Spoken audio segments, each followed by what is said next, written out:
Welcome back. This is Week in One. On Saturday, a kidnapping ordeal in Yemen ended tragically. A Bloemfontein teacher held hostage by Al-Qaeda militants since May last year died. Pierre Corky was killed when US Special Forces conducted a mission in Yemen to rescue an American hostage. Please accept our deep appreciation for your immeasurable commitment, as well as to others and the tribes. I am too emotional to speak to others right now. A message from Pierre Corky's wife, Yolandi, to those who tried to secure his release. Humanitarian organization Gift of the Givers says the teacher was due to be freed by Al-Qaeda militants on Sunday, but he died a day before tasting freedom.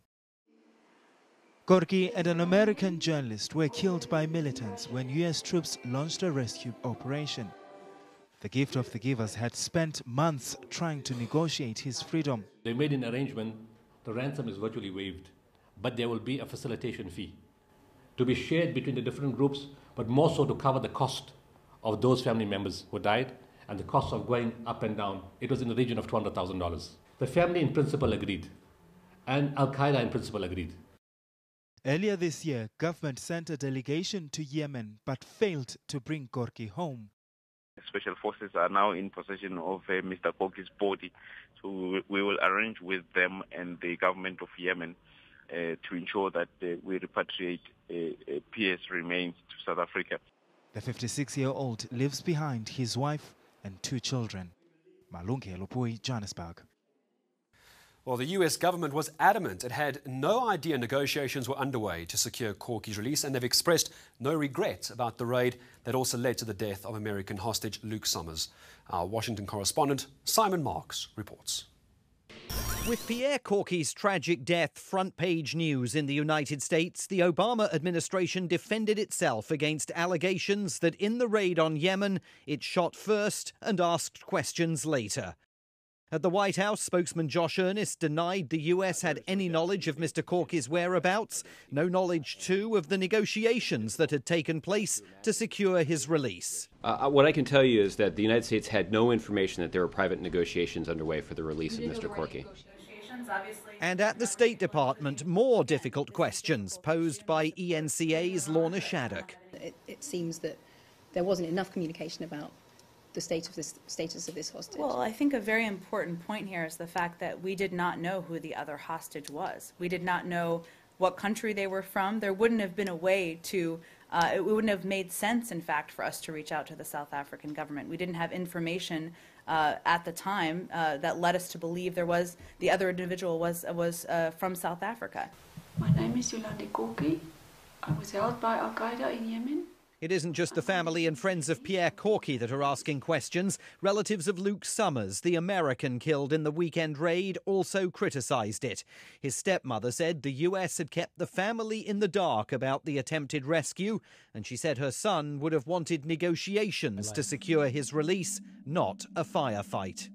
The State Department says the US has been in very close touch with the South African government in the hours since Pierre Corky's death. There are those who say that equally close conversations before the raid could have prevented it. Simon Marks, Washington. On Tuesday, Pierre Corky's remains arrived at Waterkloof Air Force Base. His wife Yolandi later told the media that she had forgiven her husband's kidnappers for holding him hostage. The last memory and the last words that I heard from Pierre was we held each other.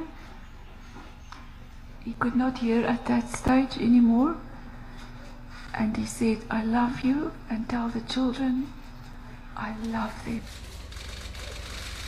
Yolandi Corky had hoped to be reunited with her husband this week. But instead, Pierre has come home in a coffin. The Corky family lived in Yemen from 2009 until the 2013 kidnapping. And although their time there ended in tragedy, Yolandi says she has no regrets. We have intense relief that he has come back, that he has been returned to us. It is something to be grateful for amidst all the pain. However, she says it's been particularly difficult for her children. Remember, they never said goodbye. whereas I had the opportunity of 8 months being with Pierre. So they never said goodbye. They wrote letters, and at home we cook his favourite food, and we wear his old grey college t-shirts, and we say the things that he said, and we will keep his legacy alive. Part of that legacy is Pierre's belief in humanity. He saw the potential in every person. He could really draw it out of a person. He drew it out of the children. Yolandi also thanked South Africans for keeping her family in their prayers over the past 18 months. Malungelo Bui, Joostenberg.